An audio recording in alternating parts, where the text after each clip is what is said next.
उस विषय का अध्ययन करते हैं या नहीं करते हैं। मैं इस बारे में बताना चाहता हूं, 2018 में प्रदेश सरकार ने गन्ना के मूल्य में वृद्धि की थी और किन परिस्थितियों में उत्तर प्रदेश अपनी 119 चीनी मिलों का संचालन कर रहा है, वह भी तब कोरोना कालखंड में हम सब जानते हैं जब देश के अधिकतर राज्यों में आधी से अधिक चीनी मिलें बंद हो चुकी थी, तब प्रदेश सभी 119 चीनी मिलों का संचालन कर रहा था।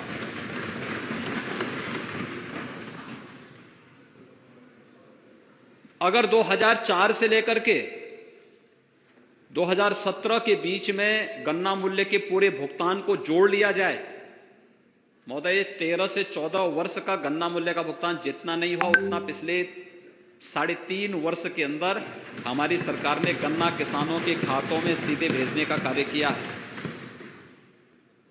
चिंता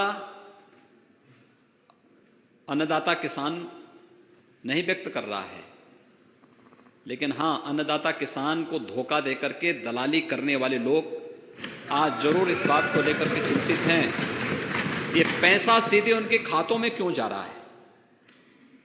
आज तो पर्ची भी उनके स्मार्टफोन पर प्राप्त हो जा रही है, तो ये जो दोषी दलाली का जरिया था वो भी समाप्त हुआ, इसलिए उनकी चिंता ज्यादा उसमें दिखती है। इसके पीछे सद्भावना नहीं दुर्भावना ज्यादा है, और इसलिए महोदय दुर्भावना वाली बात को, क्योंकि सच स्वीकार करने की हिम्मत नहीं, इसलिए भाग खड़े हुए, ये भाग खड़े हुए। और समाजवादी पार्टी, आश्चर्य होता है मुझे, समाजवादी पार्टी जब किसान के बारे में बोले, युवा के बारे में बोले, महिलाओं के बारे में बोले, तो मुझे आश्चर्य होता है। प्रदेश के अंदर हम लोगों ने एंटी भू माफिया टास्क फोर्स बनाया हुआ है। 67,000 हेक्टेयर से अधिक लैंड हम लोगों ने इन भू माफियाओं के कब्जों से मुक्त कराई है। ये ज्यादातर जमीनें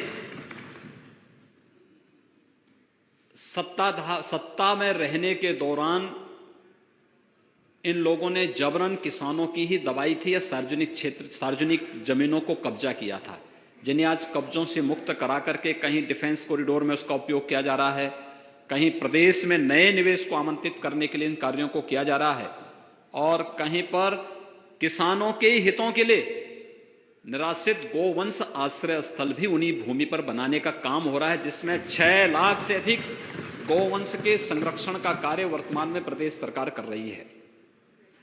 अन्नदाता किसान के लिए एमएसपी की जो बात की जा रही है, एमएसपी वास्तव में प्रधानमंत्री मोदी जी ने दिया है देश के किसानों को,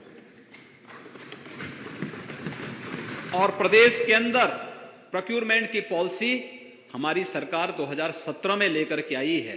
नहीं तो 2003 से लेकर के 2017 के बीच में आप देखेंगे 3 लाख, 5 लाख, 6 लाख कुंटल तक ही प्रोक्यूरमेंट होता था। इस वर्ष धान के क्रय की आप बात कर रहे हैं, कोरोना के बावजूद 66 लाख मीट्रिक टन धान का क्रय इस बार एमएसपी के आधार पर धान के किसानों से किया गया। चीनी मिलें हमारी संचालित चल रही हैं, चीनी मिली ही नहीं, खांडसारी के लाइसेंस भी फ्री कर दिए गए, ऑनलाइन उनको सभी लाइसेंस मिलेंगे। ये सब किसानों के हितों को ध्यान में रख करके सारी कार्रवाई सरकार ने की। कोरोना कालखंड के दौरान गेहूं की फसल तैयार थी, गेहूं की फसल के लिए केंद्र बनाने थे, उस समय भी प्रदेश सरकार ने जगह जगह क्रय केंद्र स्थापित किए, हमें अतिरिक्त व्यवस्था देनी पड़ी, और लेकिन किसी भी किसान को हम लोगों ने निराश नहीं होने दिया। प्रोक्यूरमेंट जितना पिछले 3.5 पौने 4 वर्ष के दौरान हुआ है, महोदय मैं दावे के साथ कह सकता हूं कि किसी भी सरकार की, वह समाजवादी पार्टी की दोनों बार की सरकार रही हो, 2003 से लेकर के 2017 के बीच में, और बहुजन समाज पार्टी की सरकार रही हो, ये सभी अपने समय के कार्यकाल को देखें और फिर तुलना करेंगे इन 3.5 वर्षों के कार्यकाल के दौरान, तो इनके 5 वर्ष के कार्यकाल पर 3 वर्ष का कार्यकाल कई बारी हावी होता हुआ दिखाई देता है, भारी पड़ता है। जहां तक केंद्र सरकार के द्वारा बनाए गए 3 कृषि कानून हैं, मैं विनम्रता के साथ कहना चाहूंगा कि केंद्र सरकार ने इसके लिए इस किसान संगठनों के साथ बड़े सम्मान के साथ वार्ता के लिए आमंत्रित किया। कई दौर की बातचीत हुई और हर एक स्तर पर केंद्र सरकार इस समस्या को संवाद के माध्यम से समाधान करने के लिए पूरी ईमानदारी और पूरी प्रतिबद्धता दिखाई। हर स्तर पर संवाद बनाए रखा गया।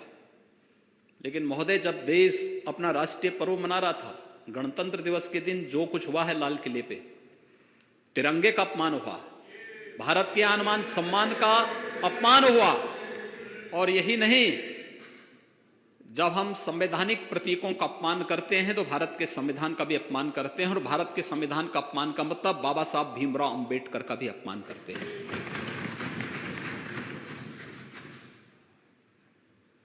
कौन वे लोग हैं जो इस आंदोलन की आड़ में आकर के भारत की छवि को देश के अंदर भी और दुनिया के अंदर भी खराब करने का प्रयास कर रहे हैं? क्या ये साजिश नहीं? जब भारत दुनिया के अंदर अपनी एक धमक के साथ आगे बढ़ रहा है, दुनिया के अंदर भारत एकमात्र देश है जिसने दो कोरोना के वैक्सीन बनाए हैं, लॉन्च किए हैं। न केवल अपने देशवासियों को दे रहा है, बल्कि दुनिया के अपने मित्र देशों को भी पहुंचाने का कार्य कर रहा है। वह दिन आप भूले नहीं होंगे जब भारत की वैक्सीन ब्राजील में जाती है तो ब्राजील के राष्ट्रपति जी ने संजीवनी बूटी से उसकी तुलना की कि जैसे हनुमान जी संजीवनी बूटी लेकर के आए थे लक्ष्मण जी का प्राण बचाने के लिए, ऐसे ही ये कोरोना वैक्सीन जो भारत ने विकसित की है, ये हमारे देशवासियों के लिए संजीवनी बूटी का कार्य करेगी। जब ये देश और यानी दुनिया के अंदर अपनी इस धमक को बना रहा है, जब दुनिया के अंदर भारत की एक नई पहचान बन रही है, और जब दुनिया का सबसे ज्यादा निवेश भारत के अंदर आ रहा है और सबसे अच्छे निवेश के गंतव्य के रूप में भारत एक नई धमक के साथ दुनिया के अंदर जा रहा है, दुनिया में अपनी एक नई पहचान बना रहा है, तब भारत की छवि को धूमिल करने के लिए कुत्सित प्रयास किस रूप में हो रहे हैं, ये किसी से छुपा हुआ नहीं है। ये घड़ियाली आंसू बहा देने से किसानों की समस्या का समाधान नहीं होने वाला है।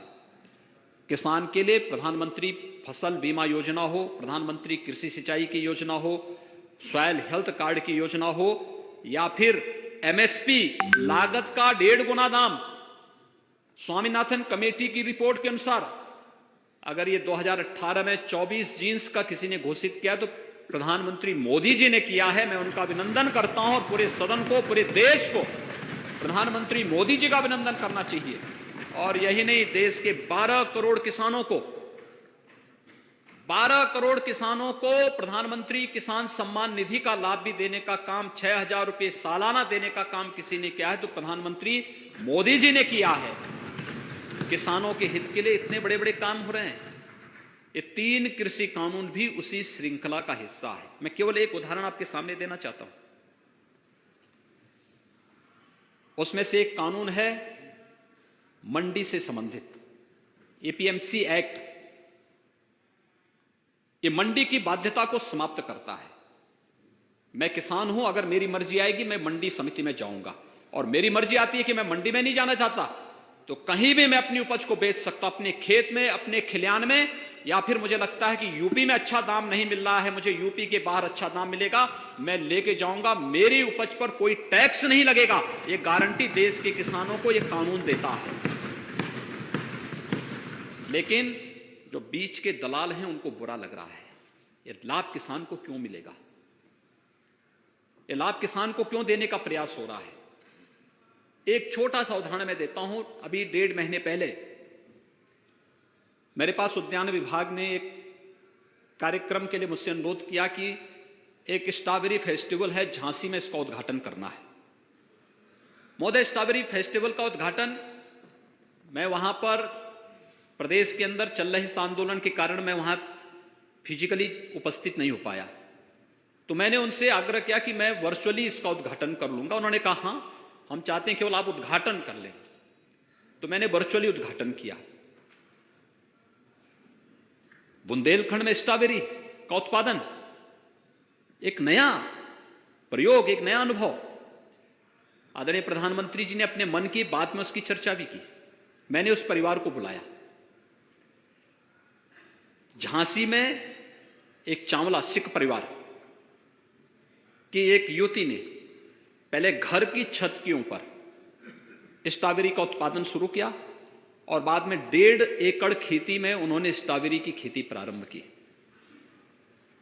एक सामान्य किसान जब अपने 1.5 एकड़ खेती में धान या गेहूं की फसल पैदा करता है तो साल में उसको मुश्किल से दोनों फसलों को मिलाकर के हम देखेंगे तो कुल उसका लाभ मुश्किल से 30 से 40 हजार रुपए का ही लाभ वो कमा सकता है, इससे ज्यादा नहीं कमा सकता। और 1.5 एकड़ की खेती में इस परिवार ने 4 महीने के अंदर कितना मुनाफा कमाया? 36 लाख का। 36 लाख का। महोदय, यही 36 लाख प्रधानमंत्री मोदी जी हर किसान के जेब में डलवाना चाहते हैं कि जैसा लाभ स्ट्रॉबेरी खेती के माध्यम से एक किसान झांसी के अंदर लाभांश पैदा कर सकता। और वो स्ट्रॉबेरी कहां जा रहा है? कुछ यूपी के मार्केट में, कुछ दिल्ली के मार्केट में, कोई टैक्स नहीं। ये इस कानून ने उस किसान को एक सुरक्षा दी, एक संरक्षण दिया है। और यही बुरा लग रहा है हमारे विपक्ष के मित्रों को जो वॉकआउट करके भाग करके चले गए हैं, जिनको इससे कोई मतलब नहीं, क्योंकि कानून क्या है उनको भी स्वयं मालूम नहीं कानून क्या है, लेकिन बोलना है, विरोध में बोलना है, इसलिए विरोध में बोलेंगे।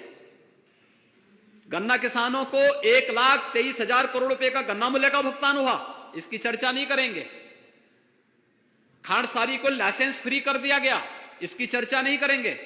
गन्ना किसानों की पर्ची में और घटतोली में पूरी तरह पाबंदी लग गई। पूरी प्रतिबद्धता के साथ आज किसान चीनी भी उत्पादन कर सकता है, इथेनॉल भी उत्पादन होगा, खांडसारी भी उत्पादन होगा। उत्तर प्रदेश के अंदर पूरी मजबूती के साथ हो रहा है और किसान को उसका दाम मिल रहा है। ये उनको बुरा लग रहा है, कैसे हो पा रहा है?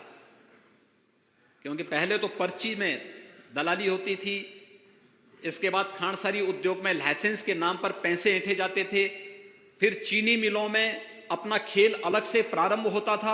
आज जब ये सारी चीजें समाप्त हो गई हैं तो विपक्ष के कुछ मित्रों को स्वाभाविक रूप से, जो इस खेल में पहले से रमे हुए खिलाड़ी हैं, तो उनको कहां से अच्छा लगेगा? तो उनकी जो है जो खींच है, उस खींच को कहीं ना कहीं तो उतारने का प्रयास करेंगे ही।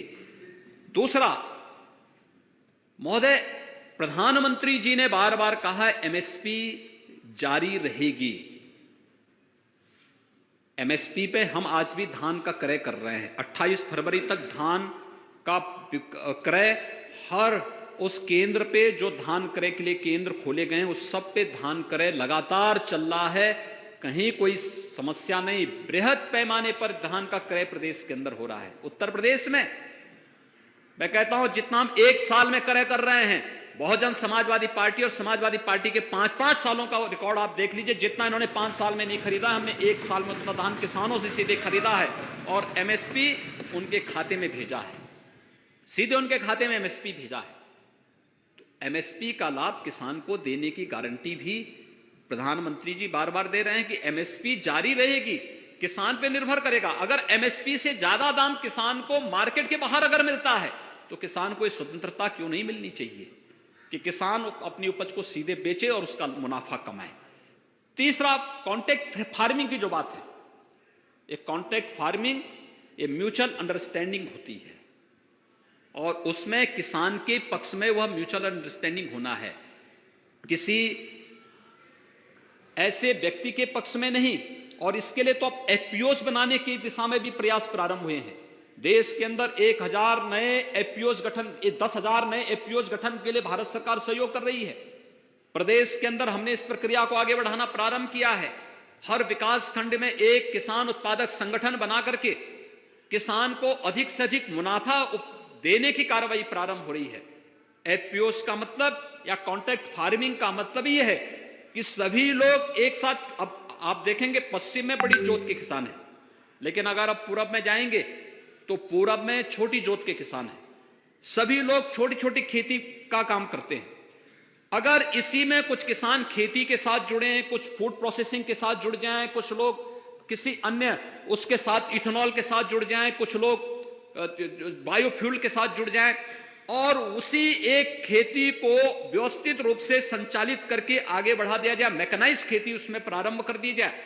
मुनाफा तो हर एक किसान की जितना रुपया होगा उसके अनुसार, जहां वह 10,000 रुपये कमा रहा है एक अपने खेत के छोटे से टुकड़े में साल में, अगर उसी में उसको 1 लाख रुपए या 5 लाख रुपए सालाना मिल जाए तो किसान के चेहरे पर खुशहाली लाने का प्रयास है और किसान की आमदनी को कई गुना बढ़ाने की प्रक्रिया के हिस्से हैं, जिससे उसके चेहरे पर खुशहाली आए। और अन्नदाता किसानों के हित के लिए बनाए गए कानून को देश के सभी प्रगतिशील किसानों ने उसका सम्मान किया है, स्वागत किया है। लेकिन उसकी आड़ में देश में अराजकता पैदा करने का प्रयास कुत्सित निहित तत्वों के द्वारा करने का जो प्रयास हो रहा है, ये मुझे लगता है कि स्वीकार्य नहीं होना चाहिए और कोई भी स्वाभिमानी समाज इसको स्वीकार नहीं कर सकता है। हमें तथ्यों पर बात करनी चाहिए, तर्कपूर्ण तरीके से अपनी बात को रखनी चाहिए, गुमराह करके नहीं, अराजकता पैदा करके नहीं, तोड़फोड़ करके नहीं, भारत के संवैधानिक प्रतीकों का अपमान करके नहीं और कॉमन मैन के आवागमन को, सामान्य जन के आवागमन को बाधित करके ये सब कार्य नहीं हो सकते हैं। हमें समस्या का समाधान, अगर कहीं कोई कंफ्यूजन है, समाधान संवाद से होगा। लोकतंत्र संवाद की सबसे बड़ी ताकत है। ये लोकतंत्र की ताकत है संवाद। इसमें सहमति असहमति होगी, लेकिन सहमति और सहमति असहमति के बीच में समन्वय स्थापित करना, यही तो लोकतंत्र का काम है। और बार बार इस चीज के लिए केंद्र सरकार कह रही है। आदरणीय प्रधानमंत्री जी ने इस बात को भी कहा कि भाई तो विकल्प है, इस विकल्प पे आप विचार करिए।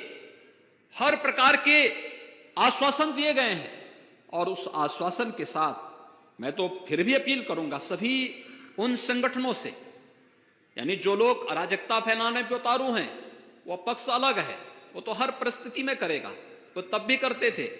तब अयोध्या के लिए भी कहते थे परिंदा पर नहीं मार सकता, तो अयोध्या में भव्य राम का मंदिर बनी रहा है। अब इनके परिंदा पर में मारने से तो उसमें कौन कर सकता है? ये काम तो हो ही रहा है अयोध्या में। कौन सच था, ये सबके सामने है। हम लोग जो बात उस समय कहते थे, 1990 में कहते थे, 1992 में कहते थे, आज भी हम अपनी बात पर अड़िग हैं। हम उससे तनिक भी दरदर नहीं हुए, कभी तनिक भी दरदर नहीं हुए। और मैं फिर इस बात को कहूंगा कि किसानों के हित के लिए हमारी पूरी प्रतिबद्धता है। अगर ये लोग प्रतिबद्ध होते तो बाण सागर परियोजना को समयबद्ध ढंग से काम पूरा क्यों नहीं कर पाए थे? जनता पार्टी की सरकार में स्वर्गीय मोरारजी देसाई जी ने उस योजना का शिलान्यास किया था। पूरा तो हमने किया 2018 में। ये लोग कभी पूरा क्यों नहीं किए? किसान के लिए उसको तकनीक चाहिए, उसको मार्केट चाहिए, उसको खेत के लिए पानी चाहिए, मनरेगा के माध्यम से, कन्वर्जेंस के माध्यम से उसको शासन का संबल चाहिए, हर स्तर पर उसको न्यूनतम समर्थन मूल्य की गारंटी मिलनी चाहिए। हमारे क्रय केंद्र इसकी गारंटी उसे उपलब्ध करा रहे हैं। लेकिन इन सब से इतर जिन लोगों ने किसानों के हकों पर डकैती डालने का काम किया, जिन लोगों ने अपनी सरकार के समय किसानों पर जुल्म ढाए, जिन लोगों ने किसानों को यानी गन्ना किसान कितना हतप्रद हो चुका था। 2017 में जब हम आए थे, 2010-11 से गन्ना मूल्य का बकाया बाकी था। किसकी सरकार थी 10-11 में? 12 से 17 के बीच में किसकी सरकार थी? और उसके बाद हमारी सरकार आई, गन्ना मूल्य का भुगतान करना प्रारंभ किया है। और हम भी जानते हैं अंतर्राष्ट्रीय मार्केट की स्थिति बहुत अच्छी नहीं है। कोरोना के दौरान चीनी मिलें, जब महाराष्ट्र की आधी से अधिक चीनी मिलें बंद हो गई, कर्नाटक की चीनी मिलें बंद हो गई, तब भी उत्तर प्रदेश के अंदर गन्ना विभाग एक एक चीनी मिल के साथ खड़ा होकर के चीनी मिलों को चला रहा था और इस बात की गारंटी दे रहा था। 25 मार्च से लॉकडाउन प्रारंभ हुआ, लेकिन चीनी मिलें जून तक यहां चली हैं। लॉकडाउन के दौरान भी हमने उस प्रकार के उपाय किए कि चीनी मिलें भी चलें, किसान को गन्ना पहुंचाने में दिक्कत न हो। अप्रैल में, 1 अप्रैल से प्रोक्यूरमेंट की कार्रवाई हमने प्रारंभ कर दी थी गेहूं के लिए। जब लॉकडाउन था, उत्तर प्रदेश पहला राज्य था जहां पे गेहूं क्रय केंद्र स्थापित हो गए थे और किसानों को वहां तक पहुंचाने, वहां तक लाने आवश्यकता पड़ती थी तो खेत में जाकर के ही हमारे अधिकारी कर्मचारी वहीं जाकर के उनसे क्रय करते थे कि भाई आपको परेशानी ना हो। कोरोना संक्रमण को भी रोकना था।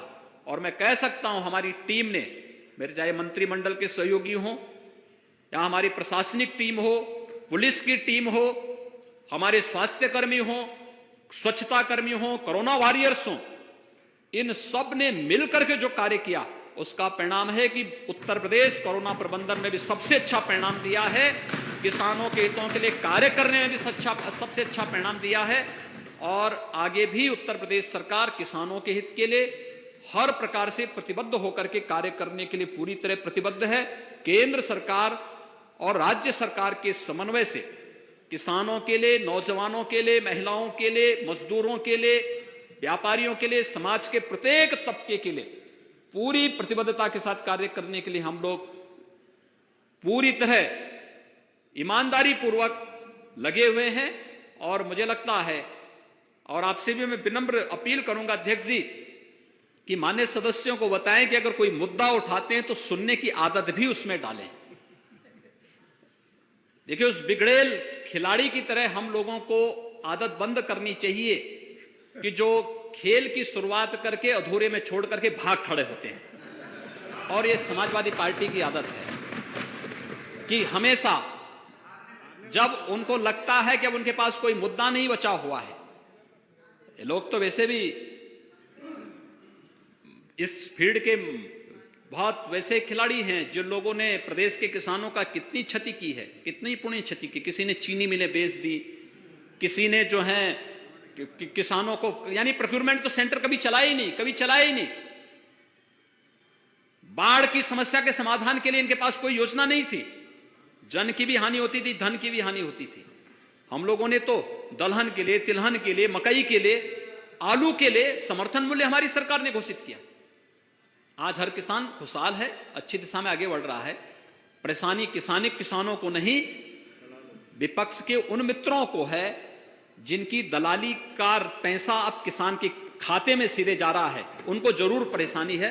सामान्य किसान को कोई परेशानी नहीं। और किसान संगठनों ने इसकी घोषणा बहुत पहले भी की है और आगे भी करेंगे। और मैं फिर इस बात के लिए आश्वस्त करता हूं, सरकार किसानों के हितों को पूरी तरह प्रतिबद्ध होकर के समर्पित भाव के साथ कार्य करेगी। और संवाद से अगर कहीं कोई कंफ्यूजन होगा तो समस्या का समाधान करने के लिए भी हम लोग पूरी तत्परता के साथ कार्य करने को तैयार हैं। और मुझे लगता है कि कहीं भी किसी पे कोई प्रतिबंध नहीं लगाया गया है, किसी भी प्रकार का कोई भी रोक टोक किसी कार्यक्रम में नहीं है। लेकिन हां, कानून को हाथ में लेकर के आगजनी, तोड़फोड़ या फिर संवैधानिक प्रतीकों का अपमान करने की छूट भी हम किसी को नहीं दे सकते हैं। प्रदेश की 24 करोड़ जनता की सुरक्षा हमारी जिम्मेदारी है। और उस 24 करोड़ जनता की सुरक्षा के साथ किसी को भी खिलवाड़ करने की छूट सरकार नहीं देगी। मुझे यही आपसे कहना, यही आपसे विनम्र प्रार्थना करनी थी। मुझे लगता है कि अच्छा होगा कि विपक्ष के हमारे मित्रगण सच्चाई को स्वीकार कर सकेंगे। धन्यवाद। उत्तर से स्पष्ट हुआ कि